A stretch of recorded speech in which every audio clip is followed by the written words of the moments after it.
Bismillah walhamdulillah wassalatu wassalamu ala rasulillah sallallahu alayhi wasallam. Assalamu alaikum wa rahmatullahi wa barakatuh. My dear soul, Ramadan is coming. We hear this sentence every year. We say it to one another with excitement. We count the days. We plan the meals. We rearrange our schedules. We talk about shopping lists, recipes and routines. And yet quietly, something often remains untouched. The heart. Many of us enter Ramadan with busy hands, but an unprepared soul. We promised ourselves last Ramadan that things would change. We said this time will be different. We felt emotional in the nights. We made dua with tears. We felt close to Allah subhanahu wa ta'ala. And then Ramadan passed. Life returned to normal. Habits returned. Distractions returned. And those promises slowly faded. This is not a criticism. It is a human reality. Allah subhanahu wa ta'ala knows our weakness. And that is why He keeps inviting us back. But today, before Ramadan arrives, there is a gentle question we must ask ourselves, without guilt and without pressure. Is my heart ready? Not my house, not my kitchen, not my calendar, my heart. Because Ramadan does not come to decorate routines. It comes to transform hearts.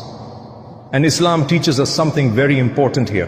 The measure of a believer is not appearance and it is not activity alone. The Messenger of Allah, Muhammad sallallahu alayhi wasallam said, Inna Allah la yanzuru ila suwarikum wa la ila ajsadikum walakin yanzuru ila qulubikum. Allah does not look at your appearance or your bodies, but He looks at your hearts. Sahih Muslim, this is not meant to make us anxious. It is meant to liberate us. Because Allah subhanahu wa ta'ala is not waiting for perfection. He is looking for sincerity. Ramadan is not about how much you do. It is about how present your heart is in what you do. So pause for a moment. Ask yourself honestly and kindly, will this Ramadan be different or will it pass like the others? Are we preparing lists but not souls?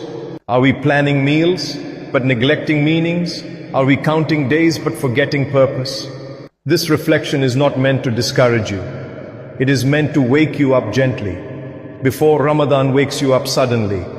And then comes another reminder from the Qur'an, a reminder that brings urgency but never fear. Allah subhanahu wa ta'ala says, وَمَا تَدْرِ نَفْسٌ مَذَا تَقْسِبُ غَدًا وَمَا تَدْرِ نَفْسٌ بِأَيِّ أَرْضٍ تَمُوتُ. No soul knows what it will earn tomorrow, and no soul knows in which land it will die. Qur'an 31 and 34. This ayah is not frightening, it is honest. It reminds us that time is not guaranteed, that opportunities are gifts, that seasons of mercy do not knock forever. How many people were with us last Ramadan and are not with us today?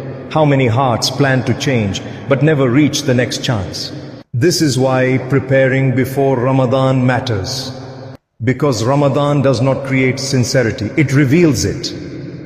If the heart arrives softened, Ramadan elevates it. If the heart arrives distracted, Ramadan passes quietly. And Allah subhanahu wa ta'ala is most merciful. He does not close the door. He is giving us time now, before the moon is sighted, before the nights arrive, before the fast begin, time to realign, time to intend, time to whisper a simple dua, Ya Allah, I want this Ramadan to matter. You do not need to change everything today. You do not need to overwhelm yourself. You only need to turn your heart back toward Allah subhanahu wa ta'ala, because Ramadan is not waiting for us to be perfect, but our hearts must be ready, ready to listen, ready to soften, ready to return. And this is only the beginning. Now we will talk about something many people overlook, the hidden things that block the barakah of Ramadan, even when fasting and praying continue. Not to blame ourselves, but to clear the path. May Allah subhanahu wa ta'ala allow us to reach Ramadan, and may He allow Ramadan to reach our hearts. My dear hearts, there is a question many sincere people ask, quietly, sometimes painfully. Why do some people fast every day of Ramadan, pray every night, listen to reminders, and yet leave Ramadan almost unchanged? They are not bad people. They are not careless believers. They wanted to improve. So what happened? Islam answers this question gently, not by shaming us, but by guiding us to what blocks the heart. Because Ramadan is powerful, but Ramadan does not force change. It multiplies what already exists in the heart.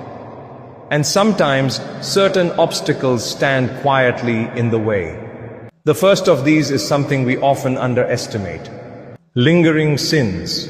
Not the sins we regret and struggle against, but the sins we have made peace with. Sins that we no longer feel uncomfortable about. Habits we say everyone does it. Actions we postpone dealing with. These sins do not cancel Ramadan, but they harden the heart.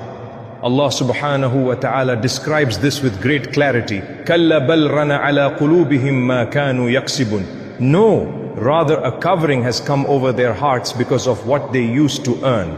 Qur'an 83, ayah 14. This covering is not permanent. It is not a punishment meant to destroy us. It is a signal that something needs attention. Ramadan does not magically erase what we refuse to leave, but it softens the heart for those who are willing to let go. And this is why delaying change can be dangerous. We often say, I will stop in Ramadan. I will repent when Ramadan begins. But Ramadan rewards the one who arrives prepared. Which brings us to the second blocker, one that hurts deeply.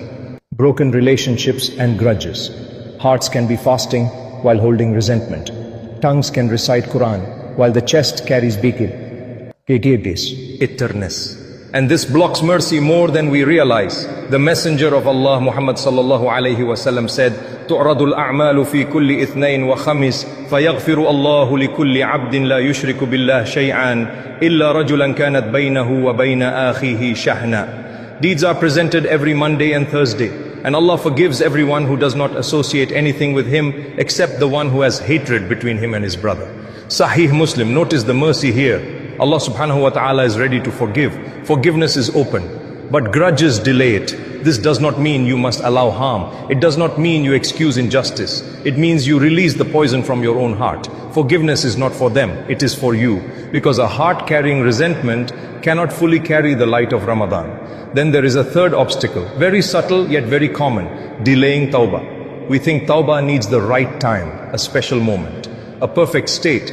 But tawbah is not an event, it is a return. Allah subhanahu wa ta'ala calls us clearly, وَتُوبُوا إِلَى اللَّهِ جَمِيعًا أَيُّهَا الْمُؤْمِنُونَ. O believers, turn to Allah in repentance, all of you. Quran 24, ayah 31, not tomorrow, not when Ramadan starts. Now, because tawbah before Ramadan changes how Ramadan is experienced. The heart that repents early enters Ramadan lighter, more receptive, more hopeful. And this is where balance is essential. Allah subhanahu wa ta'ala is most merciful. No sin is greater than His forgiveness, but mercy responds to sincerity. Ramadan does not benefit the one who says, I will change later. Ramadan benefits the one who says, Ya Allah, I am trying. And here is an important reminder. Not everyone who struggles is blocked, and not everyone who is consistent is sincere.